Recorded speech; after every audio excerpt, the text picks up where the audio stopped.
Hello and welcome. In this video presentation, we'll be looking at verbs. So, first of all, what are verbs? Well, they're a part of speech, a very important part of speech.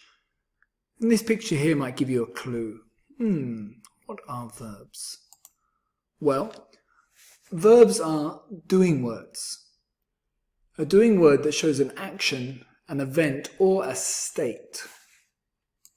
So there we can see people playing different sports, people thinking. Here are some more examples of verbs. Craft, drink, hope, assemble, create, eat, discuss, like, touch, listen.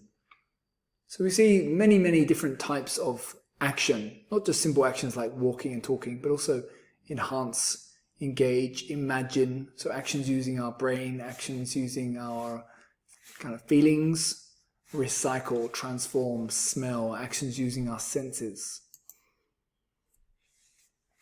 And here is some examples of verbs in sentences. I play football with my friends. I eat lunch at midday. My sister lives in Singapore. I am from Australia. My father talks to the teacher. The sun shines brightly in July. The cat likes chasing mice. And you'll see in the last sentence we have two verbs together there.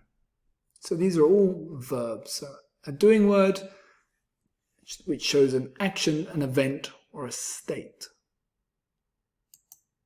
Okay, so when you look at verbs there, quite easy really, just actions. Okay. However, as you'll probably know, English is never that easy. It always gets a little complicated. And it gets complicated here with verb forms and different grammatical tenses. So there are different forms of each verb. And different tenses use different forms. And tenses are used to create different meanings from the same verb. Now you're probably feeling a little bit confused from that. Okay, but I'm going to give you some examples and it will all make sense.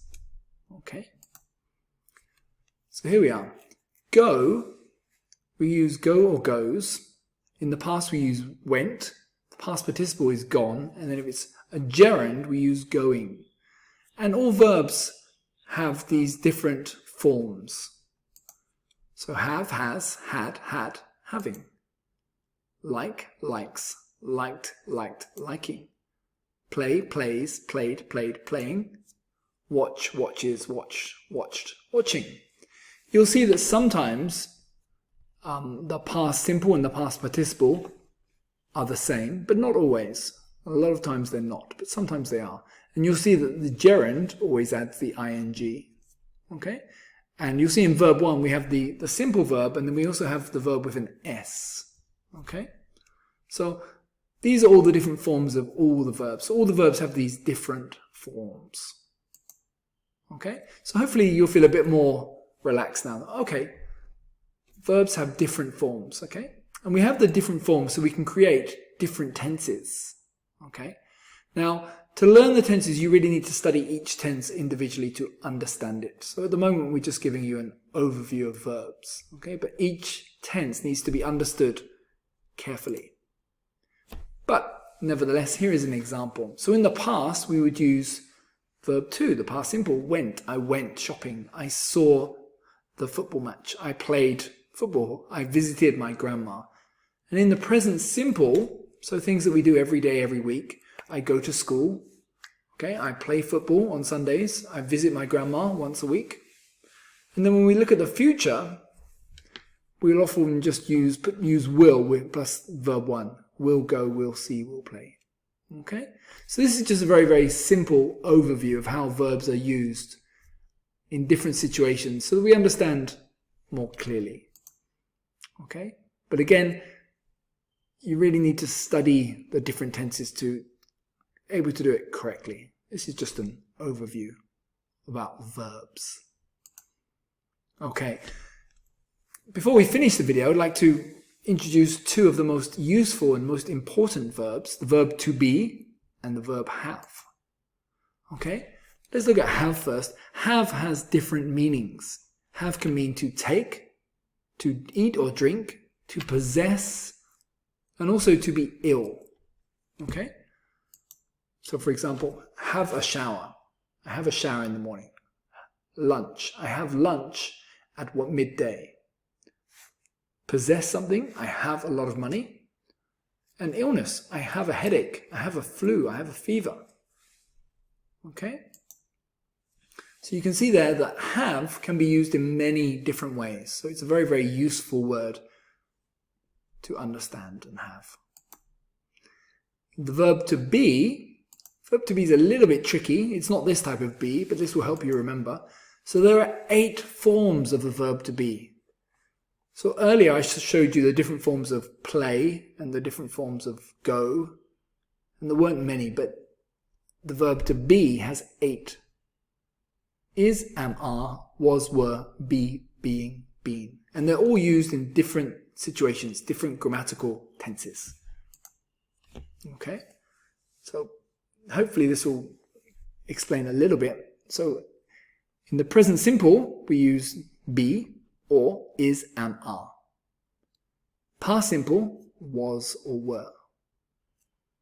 The past participle, the past perfect, we use been. And as a gerund, you say being. I am being happy today, for example. Okay? So these are the different forms of the verb to be. And here are some examples. To be happy, to be sad, to be tall, to be near, to be far, to be swimming, to be playing. And you can see there that the verb to be is used with adjectives, happy, sad, prepositions, near, far. What can also be is, on, under. So the ball is under the table. The boy is sitting at the desk.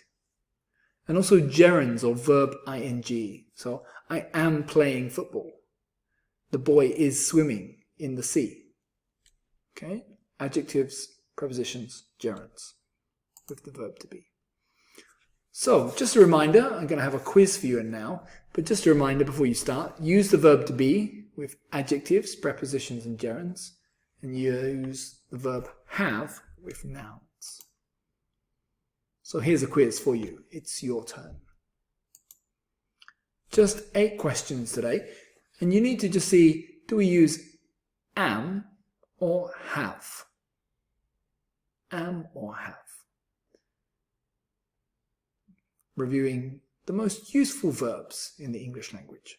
Am, or verb to be, and the verb have.